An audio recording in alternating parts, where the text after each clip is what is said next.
Today we're going to think about a topic of the book. What do you think the book is about? Oftentimes, when you look at the title or see the pictures, you can figure out what the topic or what the book is mainly about. So, as we look at a book about seasons, probably the topic is about seasons. So, we think about when we look at a book that has a topic, what I would like you to do is think about what you know about that topic before you read it, and then think about what you learned about the topic after you read it. So today, please do not do the read aloud first today. Do the practice first, then do the read aloud. Today, your read aloud is about a wolf pack. So before you read Wolfpack, think about what do you know about wolves? What do you already know about wolves?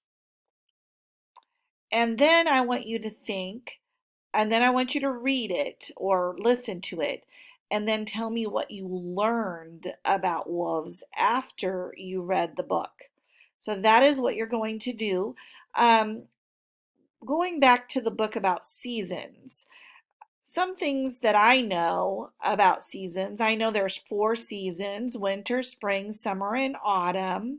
I know that winter is colder than the summer.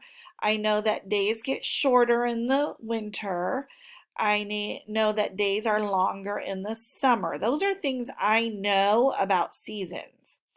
But when I read the book Our Seasons, I learned that the tilt of the Earth's axis toward or away from the sun causes the seasons.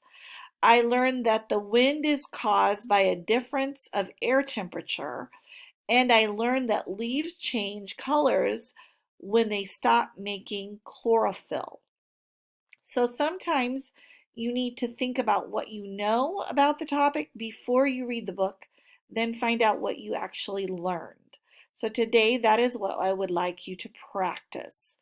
Think about what you know about wolves, then listen to the book about the wolf pack, and then on the box below, write about something that you learned from reading the book Wolfpack.